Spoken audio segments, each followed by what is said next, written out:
What's up, everyone? I'm sitting here in my very messy room. Most of this is hiking gear. I usually keep it stowed in this box, but right now it's all in my pack, along with just a bunch of other random junk. I'm sitting here planning my hike out, and I got my guide in today, which is very cool. I didn't know this, but old Sergeant Rock himself kind of wrote a little note in the book. So that's kind of cool. It's a little personal touch. It's pretty awesome. This is pretty much the same thing I did for Thru-Hike Trace, except I didn't have a guide for it because I didn't really need it. But for this one, I've never been here, and so I wanted to be prepared as possible, and I'm going to be a little farther away from home this time. So what I do is I'll open a spreadsheet. I'll start marking my spots that I'm going to stop at, I think, in order. Mileage and MTs, you know, whether it's going to be like whatever, resupply stop or not. I haven't added that in yet. I mean, you can see I've already planned my first stop at Springer Mountain, mile 0. Nothing is the cost, and the amenities are the ground. I've got a Skeena campground, which is at about mile 26. It's $12.50 for a campsite. They have showers and a store. So I'll definitely be stopping there most likely. 26 miles. I don't think I'd be able to do that the first day, but you never know.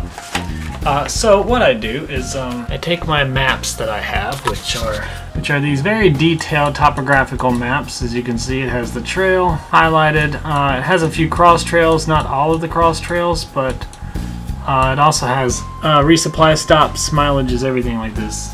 And as you can see, right here is Amicalola Lake and Amicalola Falls State Park and the start of Springer. But yeah, so I'll take this, and this is marked with mileage. Well, okay, as you can see, there's this little 4 right here.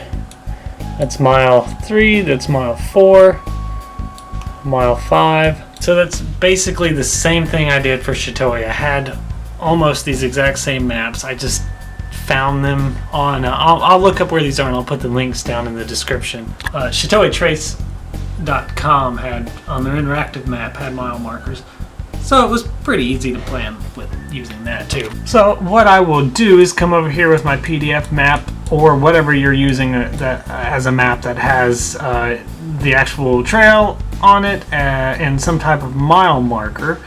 And then I come over here and I use my Google map with terrain turned on. I can switch it over to satellite view, which is what it's on now.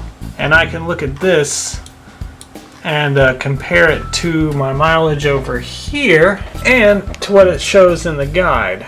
And using those 3 things there, I'll be able to pretty much precisely figure out exactly where I need to stop. How long I need to stay there, whether it's for the night. I should be able to plan all my resupply stops like that. And then I'll compile all that data and I'll go over it again once it's all together and make some refinements to it.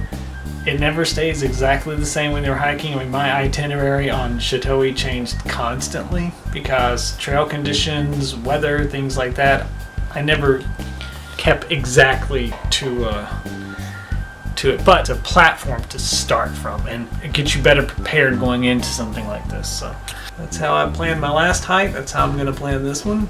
It's probably overkill, to be honest with you, because I've never used one of these Thru-Hiker guides before, but this thing is very, very handy. It tells you everything you need to know in here for planning this hike.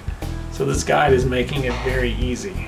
About a week I'll leave, head down to Georgia, and start this thing. I hope. We'll see. Stay tuned. And thanks for watching.